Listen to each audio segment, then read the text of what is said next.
Hello everyone, my name is Randy Vargas. I'm a freelance concert artist and illustrator from Cuba, based on Barcelona, Spain. I've been working in the industry for the last 7 years, I think. Uh, you can find my work on titles like Legend of the Cryptids, Artifact, and Magic the Gathering. For today, I wanted to show you the process for two of my Magic the Gathering paintings. These were from last year, but my process hasn't changed that much since. Hopefully, it will help you to get a better inside look of what goes into the making of one of these illustrations. Instead of putting a time lapse or trying to paint something really quick, and me being awkward for 2 hours straight, I thought it would be way cooler to show you what my thought process on making one of these is. This is the part I enjoy the most about making illustration, just to solve the puzzle. And I look at my process as that, just mounting small pieces separately and then putting the whole set piece together. Getting a really cool sketch that I know it will work well for what the client requested, and after that it's just a matter of sit for a huge amount of hours to render and sell that idea. But for me, the hard work is already done in the planning stage. About the title of the presentation, if you aren't familiar with the 80-20 rule, well, this is a version more focused in this painting process, but it says you do the 80% of the work in the 20% of the time, and the last 20% of the work in the remaining 80% of the time that you have for each painting. And I want to focus on that first 80%. Also, as a bonus, I want to show you what a reference board of mine looks like for an illustration. That is something that I don't see too often, and I think it could be interesting to get a better understanding of the decision making for a painting. Okay, let's get to it. The workflow I use for these two are probably the most different I've done in a while. For Channel Force, is more of my typical process where I try to separate everything in small steps and solve one problem at a time. For Green Dancer, I focus more on the mood of the overall piece, and it was a more direct painting, I guess. So let's just start with the first one.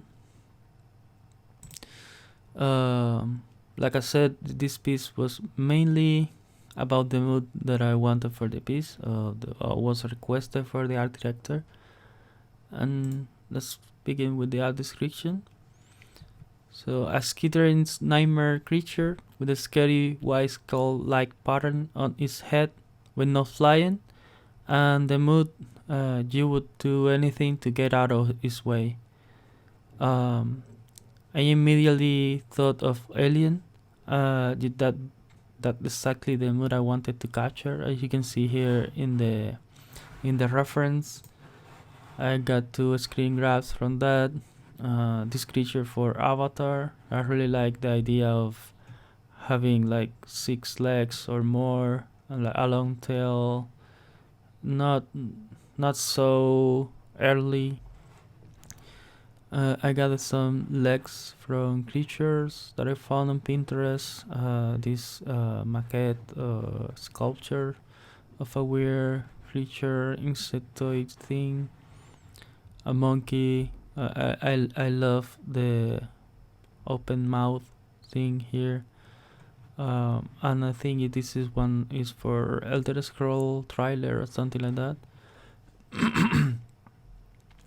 So essentially, most of the time I got from Wizards a word guide with a lot of reference from the creature, the places for the scenes and stuff like that. For this piece, the design was up to me.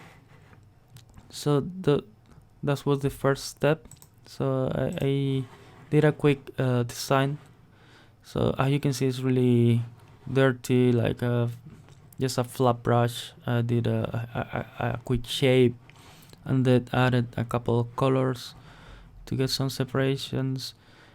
But essentially what I did was only to have a few things that I wanted to see in the creature, like spider legs, um, you know, the legs ending on spikes, some spikes on the back, the skull face, and a blade in his tail. Just for me, like just to know what to draw when I start sketching. Nothing crazy, nothing too refined. From here, I jumped ahead to the sketches. Since this piece is mainly about the mood, I included here from the start all my lights, my light source, or my my smoke, mood, everything that can help me to bring that mood from the start is there in these sketches from the beginning. And usually I don't do that. I try to stay away from lights and crazy things in the beginning, just to be more open from the process and have more variation, etc. But from here I start to fleshing out some colors. But a funny thing here was, like, once I added some colors to this bottom one, I knew already that I wanted to paint this. So you see my reference again, like these two screen grabs from Alien was I think I captured this pretty well in this, or at least the essence of what I wanted from these two images. So I immediately scrapped these three. Like, they are not bad paintings or bad sketches, but I didn't care about them as soon as I had this one. So that's the one I sent to the art director. Like, only one sketch. I often do that, like work on a lot of sketches, like in some of them don't even get to the art director, because just to avoid as well the thing that happens when you send like 10 sketches and the art director chooses the one that you don't want to do. So in this case, I knew that I really wanted to paint this. It's like, for me, it's like making a fan art of Alien, but with my own creature. And I found a really cool idea, and I sent this one, and it got approved immediately. So from here is just it was really simple to get to final, because I already have everything that I need. Like, the mood is here, the creature is pretty much there as well, like it's well defined. I only need to clean this up, separate some areas more, get some definition in the face and the skull, the spikes, just clean things up. And I think it took me around 2-3 hours to get to this stage. I don't even have like many steps saved, because I did it in one session.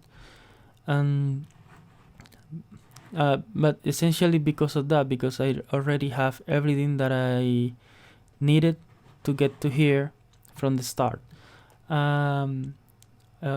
The thing that helped me the most in this piece was paying close attention to how I group my values.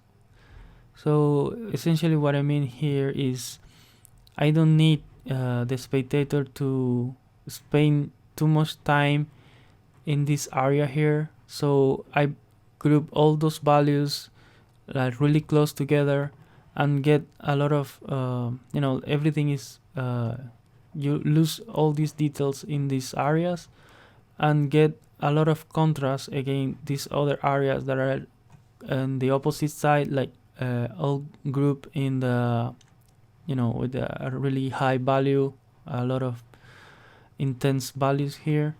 So doing that, it will bring the viewer attention to this area, and everything else would be lost in the shadows. And that was the main focus of this piece, to capture this mood of you won't notice that the creature is there until it is already on your face, ready to eat you.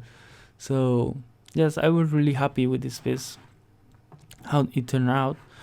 You see it, what I was talking about the values, like everything here is lost in the blacks, but then you get the contrast between that and the skull and his eyes and the blade in the tail. That was the purpose of this piece, and I think it did. It got a good result at the end. Okay, so let's jump to the next one, the channeled force. So for this piece, this was the art description. Show the planeswalker Narset, see the reference, in the middle of a magical martial arts move that shows off her poise and mastery and her blue and red magic. So we usually get the world guide, as I said before, and for here I had already the place, like the landscape where this thing will be happening, and I got a reference for the character, since she's already an established figure in the magic lore. And so essentially what I did from here was start investigating a little bit more about the martial arts and Narset as a character, right? So I gathered some reference from to start with, like watched a couple of videos, got some screen grabs for getting ideas for the pose. This is the character I will be painting. This art, by the way, is from John Hae Choi, an amazing artist working for Mai right now.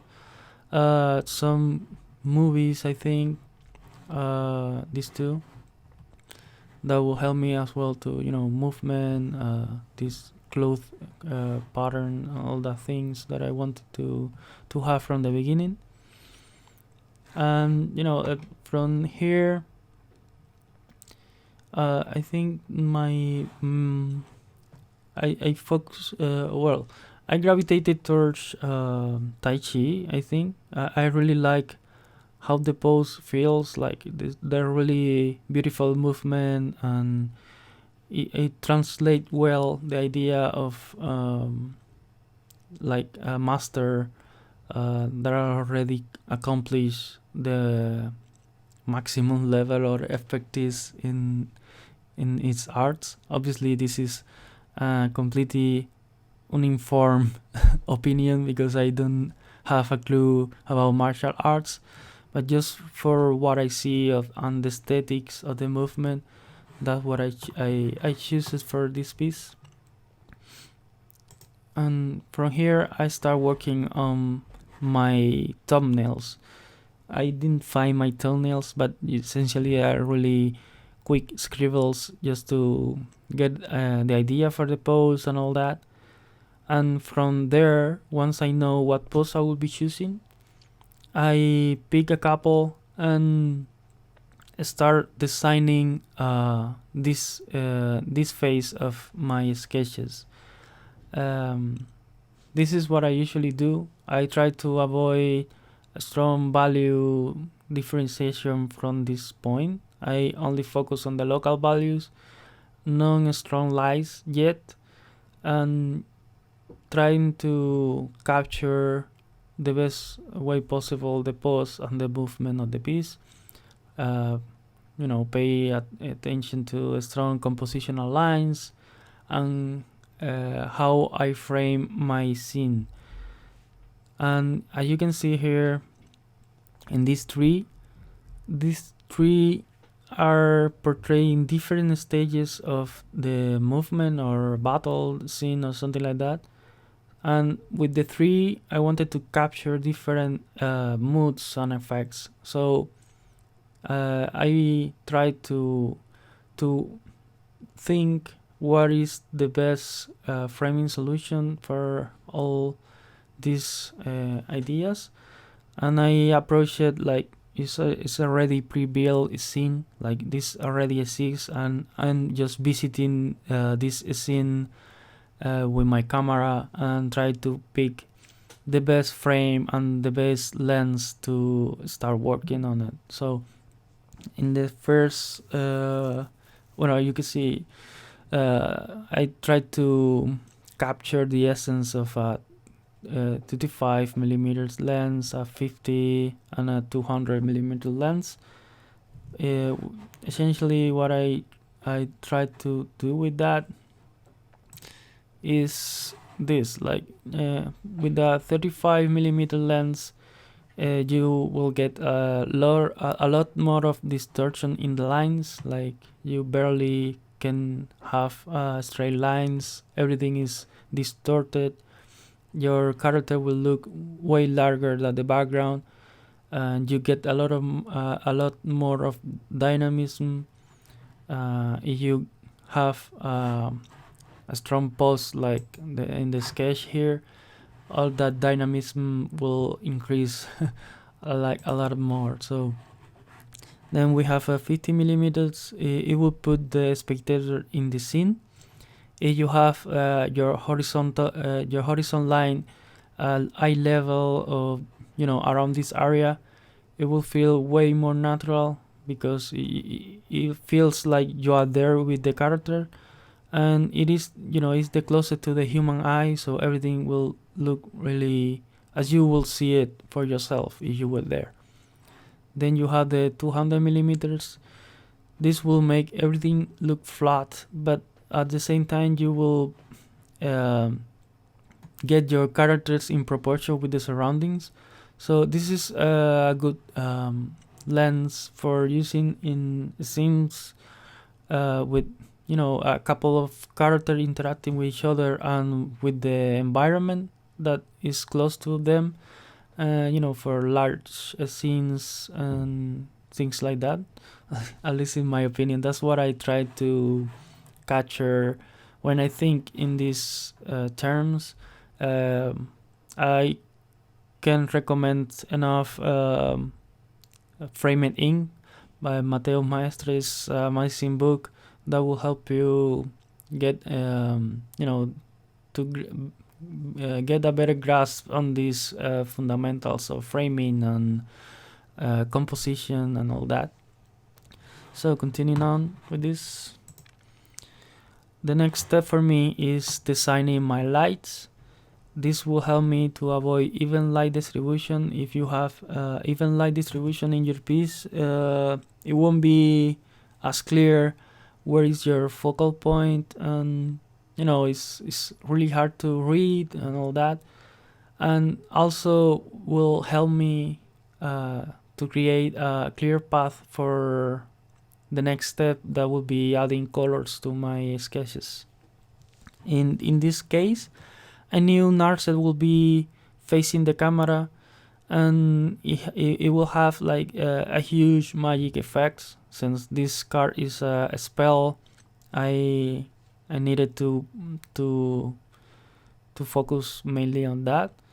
So having a strong light so close, I didn't want anything else to compete with that. So I choose an overcast day because it will light the whole scene really softly, without strong highlights or strong shadows. And in case I need it, I will have the sun as a third light to separate the character from the background if needed.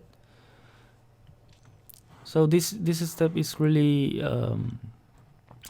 I usually don't do it like this. Like I just do it, mentally and really quickly as I go. But it's sometimes is good to just have a quick scheme of what you want, and that will help you to to get better results. You can see in the next step, I was adding the colors.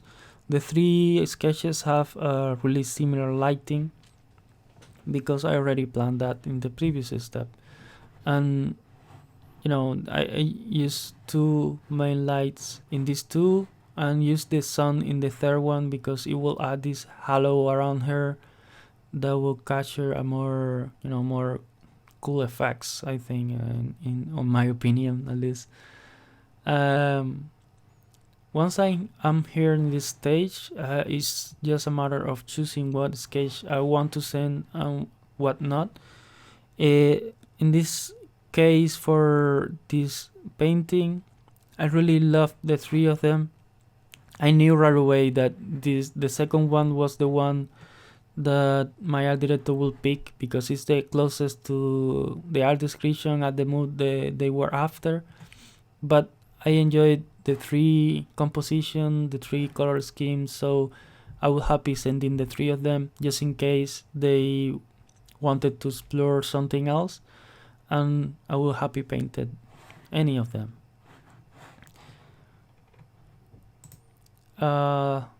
Once that got approved, the next step will be gathering some reference for the painting.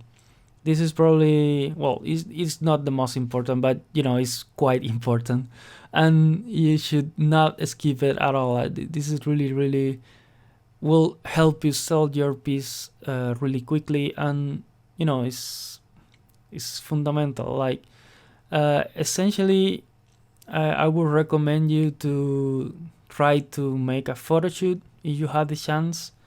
I tried to take pictures of me doing this pose. Obviously didn't work, and you have a really silly picture of me in my phone now. But ideally I will have hire a model that could do this pose, put some clothes on her to get a better approximation of the lights and the materials and all that. But I'm super lazy, and most of the time I just go to Das Studio, put a model, with a quick pose, and that's it. I try to have the pose as close as possible to what I want, and something that don't look too broken, because with dust is quite easy to to make silly scenes. From there I just go to my to model. That's my preferred 3D package, and just put a floor and find the camera angle and the lens that I want, and take a screen grab from that. I also did for this for my reference, I model these two pieces for her costuming and ZBrush. These are really messy and really rough, but it's enough for me. Also because I don't know 3D enough to do something more clean. But for me, this is quite enough. Like I just send it to Keyshot, and with added some quick materials and an environment to get some reflections, and for me that was enough. I also added a couple of sphere with the blue lights, only blue lights I think for this one. But yeah, for me that's enough. I also have like a lot of reference for clothing, for expression, Asian actresses and all that. Everything that could help me go faster and not waste time just trying to improvise or get this for just to avoid improvising, because that would take a lot of time and probably the result would be awful. So I want to make a parenthesis here for the reference, because this is a big step for me, and I don't want to leave it only with 2 images. But I couldn't show my folder, my file for reference for that piece, because it has confidential material from the company, so I wasn't sure what could I show or what not. So this is another piece of mine. This is a personal work that I finished recently, so I figured I would show you how a pure reference files of mine looks like. This is the sketch for the final painting, and so as you can see, again, just the mood of the piece, the composition, more or less the light is already there, but it's another mood piece more than trying to figure out what I will paint. In this case, I had a really clear idea of the mood. I use Jamie Jones painting that will show right now, that started this whole idea for the painting. So this is a first exploration for a color palette, but it feels a bit too I don't know, it didn't capture the mood that I was looking for, so I keep working on another color scheme, and this felt more in line for what I was after. So also let me show you, this is the Jamie Jones painting that I was talking about. I think it's a study of a film or something, I have no idea, but I really love this study, and I wanted to do something similar, the light coming from a window, some sort. So I based my whole painting in this as inspiration, but you can see it doesn't look at all like that at the end. So the first step for me here was to design my main characters. As you can see here, I didn't waste too much time designing her, since I knew I will be doing that from scratch, because this is a huge part of my workflow, is designing my characters, so I know exactly how they will behave in the painting. So here you see, this will be the ghost character. I took the time to design the armor and the colors as well, since I'm planning to do a couple more illustration, I think. I'm not sure yet, but a couple more illustration of her and her story before dying, or something like that. So that's why I took my time designing her, even though in the final you only will see her as a ghost. And the kid behind, I leave it way too open. I think it could be a girl or a boy. Still, I had no clue, and I finished the painting already, but I don't think that is important. And also designed the creatures.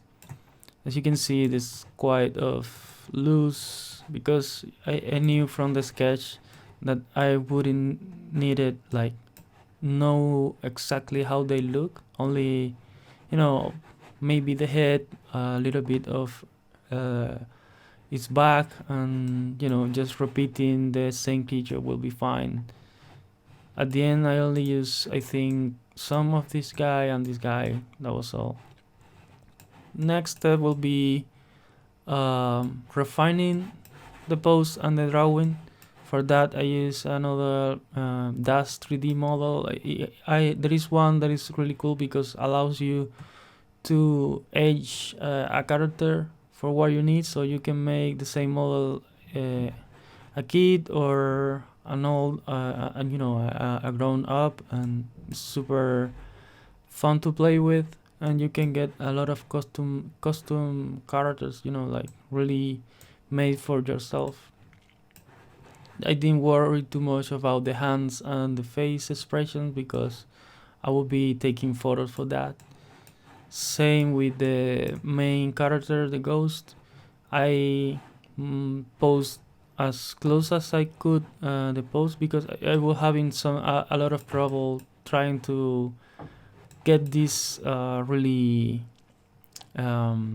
this movement in her pose. So I went over that 3D and posted the character, even though I won't use this as model exactly because I like to draw everything from scratch. So, but I will keep the reference in my PREF file so I can still reference from time to time. Same with this hair expression. I did try to get it as close as possible in DAS, even though later I think I changed it a little bit. Okay, so next I tried to find reference for the color of the skin. Like, even though she's a ghost, something that really fascinates me from dark skin is that even though you can have any color, you will get these reflections, and that will translate really well even though she's black and white at the end in the painting, but it will translate really well just catching those those reflection in her skin. Same, it will help me to flesh out the kid a little better. So these are reference for the character skin and some of the clothing, but not much. The other reference I usually gather are concerning my mood and background. In this case, the painting didn't need too much because it has a simple wall behind, maybe some columns here and there, but was simpler. Even so, I tried to find some cool, interesting reference that I could use. This was coincidental. I was looking for in Harry Potter films only for this type of things, like the lighting, like this blue lighting will inform me a lot of the near the ghost surroundings. How that light will affect the kid and the wall really close to the ghost and all that. And I found this texture and these pictures, and I just took a screen grab from that. I was thinking of maybe adding some of these, something like this, like mechanical inventor, like the story will be like the kid enter like a necromancer's studio, some sort of workshop or some sort of like that, and this creature start attacking her or him, and the ghost will appear, the guard, maybe her mother or something, no idea yet. It doesn't matter really, but yeah, I was thinking of something like that. Maybe I kept looking for maybe a wall full of these spots and things, but I really like the texture of this film. I look into Azkaban because I love the cinematography, and the Goblet of Fire because I remember quite well this blue fire that I was after for this type of light. So my next reference that I will be gathering will be for creatures. I love the nature of the design of Simon Lee, so I went to a Pinterest board that I have with all his work, and I found the ones I thought it would be a good fit for the type of texture I wanted and the type of creature design, that how he elongates the arms and how he handles the form. I really love his work. So yeah, this for the creatures, even though I barely will see any of that, but just to have it on hand and take a look from time to time.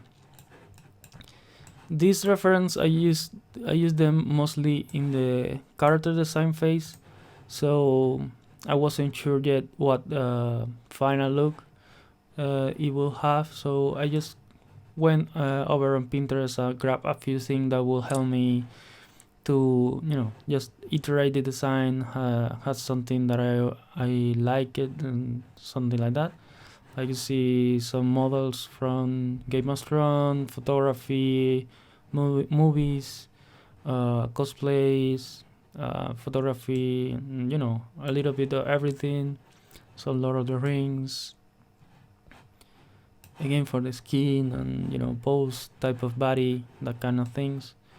Also, this one goes down here with the, well, yeah, why not? Here you see also the mood that I want to capture, a little bit more specific, this blue light, this blue scene, even though my final is a little bit more desaturated, but it has some of that here. Same with this photograph. It has also some reference for the metals part, how the window light would affect her hairline, and how the reflection will bounce back and illuminate the figure, all that. This is a photo of my girlfriend in a recent trip we did to Japan, and I love this lighting, how the sunlight will reflect and bounce back everywhere. Even though I didn't use that at the end, but I like to have it open just to see it from time to time and see if I can use some of that information in my painting. And I think it is finally, well, not finally, but another for reference I used was a screen grab from Gladiator and some Guillermo del Toro films. I think it's I forgot the name. I'm really bad with names. So, but yeah, Guillermo del Toro films and Gladiator. I love the lighting and cinematography of those films, and these two particular images really helped me flesh out the whole painting at the end. Like, I love how you can see the smoke peeking through the light, and I want that effect for this part where the light of the ghost will be more visible. The smoke or something of the ghost is dropping, like you can see it, you can see them thanks to the light coming from the window. And same with the reflection you will get in like sweat, skin, and this type of rough walls, and a lot of information I could use here for sure, like wood, swords, pieces or different materials. This is a really neat reference to have. Same here, this is only a portion of the frame, but it was really useful as well. Same with here, I had a lot of the light in this shot is outstanding, like super beautiful, how you can get this how the figure is separated from the background and illuminates important details. It's amazing. Same here. And finally, some reference for the weapon design. This is I don't know how to say his name, Sansu Jion. I hope that's okay, but yeah, I love his design for this game, and I designed the spears to look, it's not for copying. I only take like inspiration, like the thing I pasted on this one. You will see now the final painting. It doesn't look at all like this, but yeah, I get inspired by it and start designing from here. Just picking some parts here and there and just to iterate from mine. And this is how I usually organize my. Also, I got some photo reference for hands. For both characters, they will be the hand for the spears and the hand for the kid, as you can see here. And yeah, that will be all my reference for a piece. I usually try to keep it simple. Sometimes it gets really messy, and at the end I end up don't look at my reference. So if I keep it this reduced, Then I will keep going back and forth from this. I have this in my second monitor, and I keep looking at it, the whole process of the painting. So you can have the whole contest. This is the final painting for that piece. I was showing you the reference. Here you can see how I apply all my reference here, like the hands. Let me pick something. Okay. So you can see here the hands, the spear design, the faces. For the faces, I think I eyeballed the whole thing, but I have some experience working with kid faces, so I was pretty confident with it. But most of the time, I try to iterate from like the reference I had, and I have some kids here, and just try to map out like the expression on a face like this. So going back here, you can see the texture on the creatures, how I try to apply some of that texture language, the shapes and all that from Simon Lee to this, even though I try not to copy exactly how I see. The design of the both characters, I was really confident coming here and painting the whole thing because I already designed it. I know how everything here works. Same with the texture of the background, some these big columns here in the back. Here I use this this idea of reference, and going back, it's barely there, but just enough information in the background, and also to frame a little bit better the main scene here.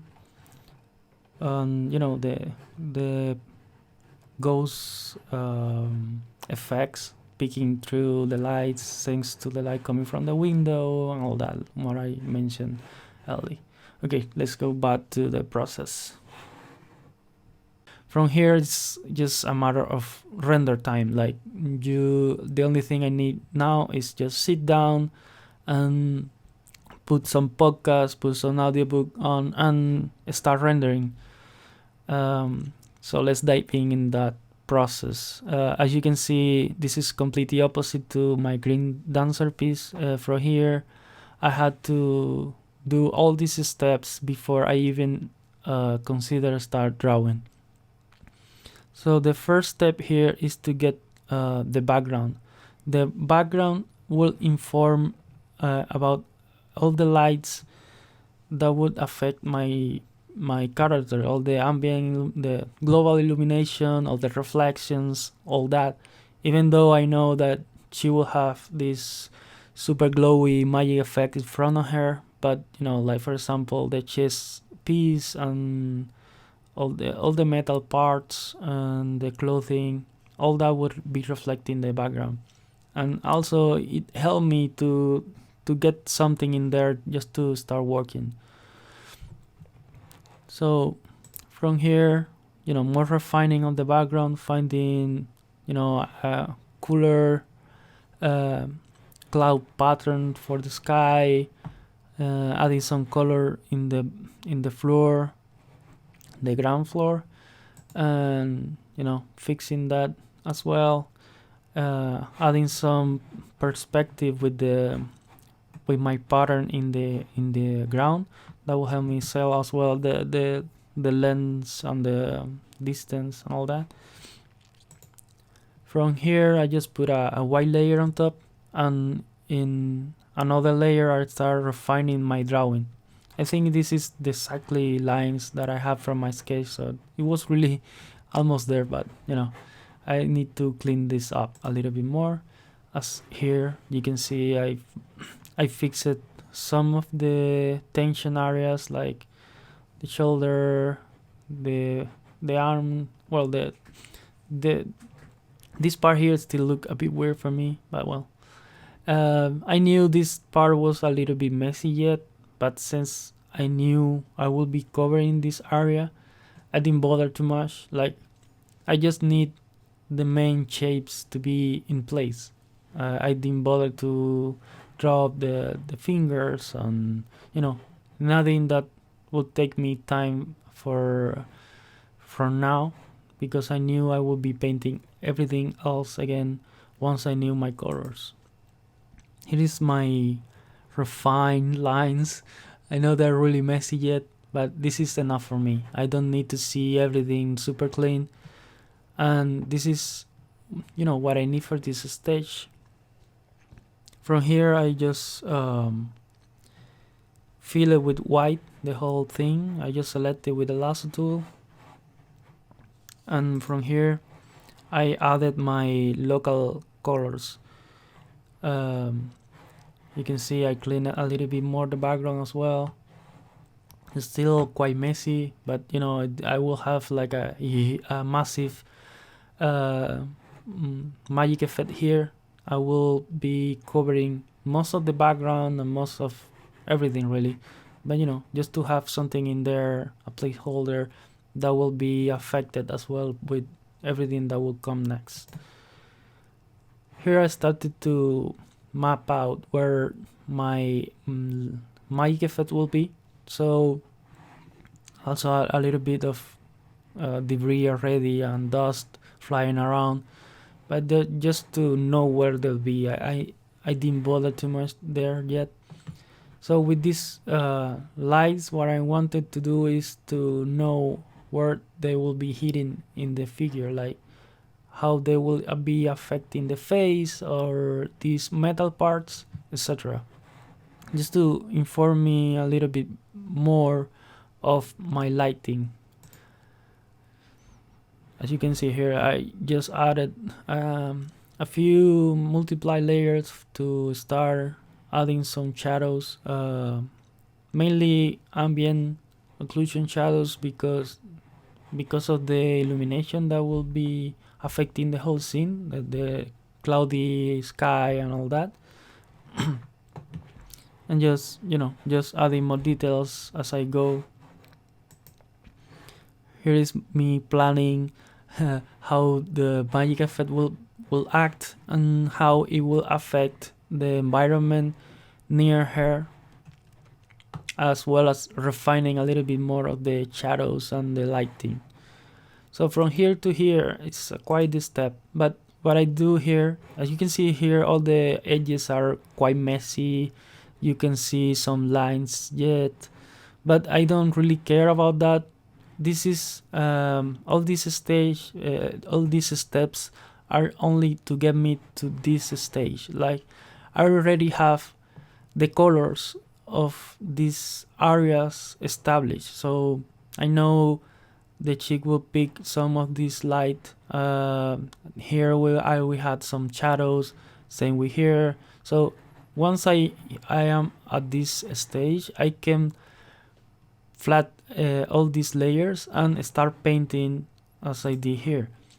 Now everything is more refined. I try to work on the edges, but what I do to get here was color pick what I had below and just start refining little by little, right? Like fixing this clothing here, the thing flying around, adding more debris, more destruction, more effects here. For example, Ichi doing this big step will cause like a like feel more stronger footing here there. So from here, just cleaning up some more, to start to adding more color to that effects. Like, I knew I wanted the blue hand, but the main focus of the the more stronger area of the spell would be red, to increase that the potence, like to feel more stronger in that sense, more hot. And adding more details here and there as well, like the idea here of the dust clouds, like being affected by the magic spell. And adding as well some particles and debris in the air. This will help me to sell the movement. Is if you don't have like a strong weather, you don't have snow, you don't have uh, stuff like indicate movement. Debris are a great way to do that. Try not to overdo it because it looks silly sometimes. But just I had like a few reference from I think Marvel movies that I really love how realistic they look sometimes in the when they do magic effects or special effects of this type, and just something that feels natural to you, and just start adding those here. After that, just try to focus a little bit more on the magic effect itself. So as I mentioned before, I designed this spell to look like a shotgun. Like the main, the more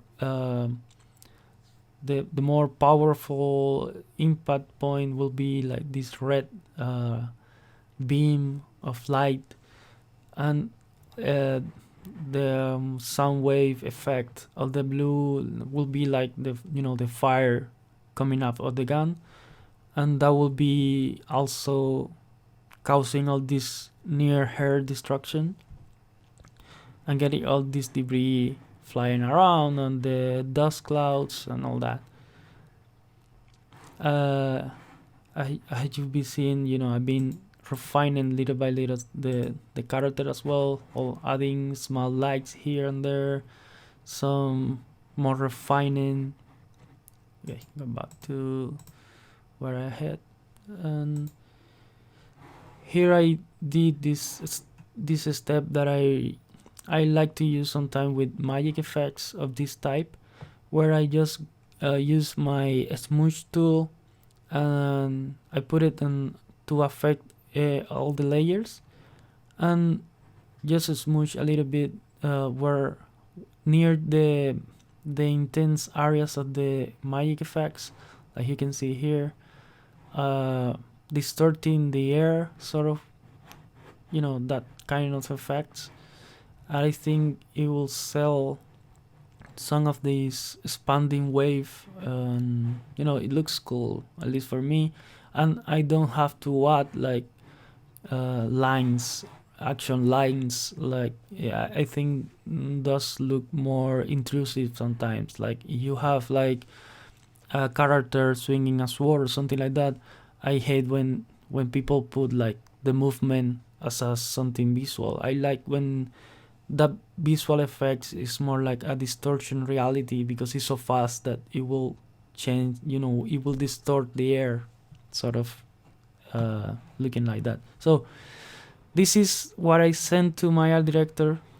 I got a revision that they asked me to change her face a little bit more, because it didn't look as close as the reference, and they wanted to with these more specific characters that are really important for the story told behind the set. It's really important to capture the to have a more unified look for from artist to artist. So they sent me a couple more reference for her face, and I did the revision here, and that is the final that I sent and got approved. You can see the face change a little bit, the hairs essentially, but yeah. Okay, that's it for the processes. Having a structure like this had helped me especially to stay motivated and productive over the last few years, to find more specific ideas for each painting, avoiding repetition, which is really hard after you have painted more than 100 cards for the same game, and to have fun, which for me this is all about. Okay folks, that's it from me. Hope that was interesting to you all. You can find me on Twitter, Instagram, or my Patreon at Vargasni, where I share a lot of this type of content. Thanks.